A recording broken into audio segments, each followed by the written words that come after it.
I explain this process to a lot of people, and it can be pretty complex. However, that's what I'm here for. Here's a 5-minute explanation on how to buy a house, at least around here.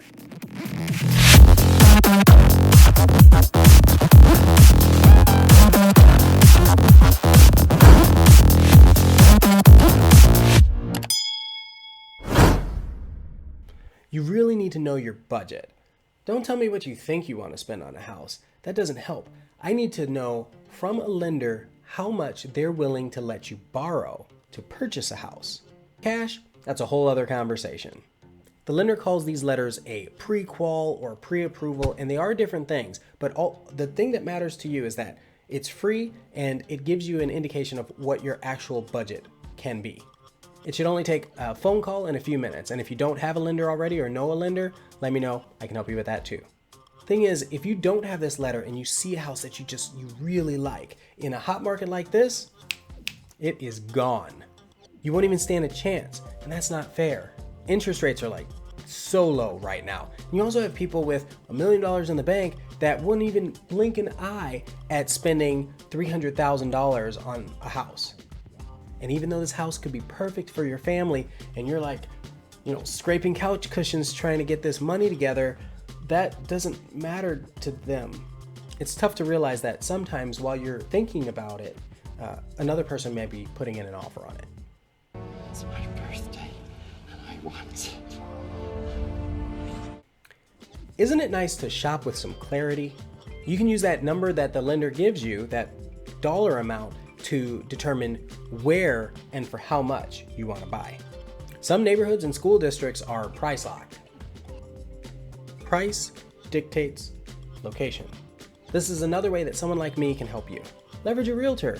You typically don't have to pay a dime, and I can help you narrow your search and submit an effective offer. It's good. It's good. It's good. And in case you're wondering, my website's right here. This also applies to building a home. I've saved clients many thousands of dollars, and they get to pick out their floor plan and the color of their walls and everything. And if I haven't mentioned it already, my website's linked directly to the MLS, so you know that it's going to be the most accurate information around. Sure, you can use Zillow or Redfin or Realtor.com. You might really like the way their site works. Just be careful not to click on any of the contact buttons because they sell your data and you have no idea who you'll end up working with. When you're looking at houses, try to schedule a handful of them at once. Let's say 4, for example. Your realtor can do that for you. And that way you can decide which of the 2 you'd like to put an offer in case one of them falls through. And then if your offer gets accepted on that home, you'll have to put down a deposit while you're getting your inspections and all your financial paperwork together to finish or close the transaction. I'm gonna give you some quick math.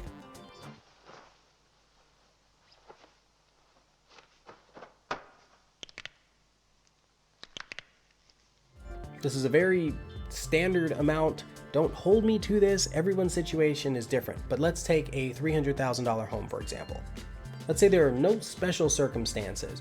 When you finally get an executed contract, which means both people agree, both the sellers and the buyers agree on this home and the price, then you'll be expected to put a deposit down and get your inspection and everything. So that's typically around $4,000. And then about 30 to 45 days later, which is again about average, you're required to bring the additional about $18,000 to total the amount of down payment and closing costs for your home. I've had veterans come to the table and pay like $800 total out of pocket, and then I've had people pay cash for the entire $500,000. This is why that number from the lender is so important, because it makes it real. This is what the competition is. And it's crucial to know because I don't want you to get excited and then end up hitting a roadblock right when you find that perfect home.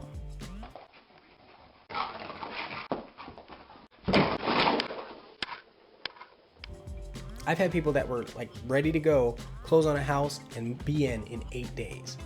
8 days! My favorite part is closing. You close on the home, we celebrate together, I try to buy like really cool closing gifts that fit your personality, and then we remain friends and you move on with your life.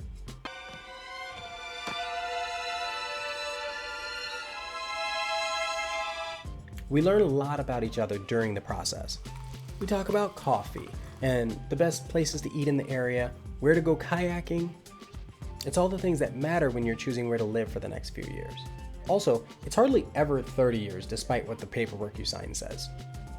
People move a lot. And I keep in touch years down the line because I can let you know what your house is worth.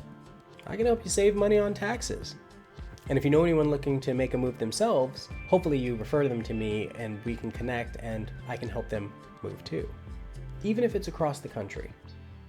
So that's it. There's really only 4 steps. Actually, it's really just 3, but I have to include that budget part because people just jump right into the middle of step 2 and it's pure chaos. Let me know if you have any questions in the comments below. I hope this helped. Please subscribe and I'll see you again soon.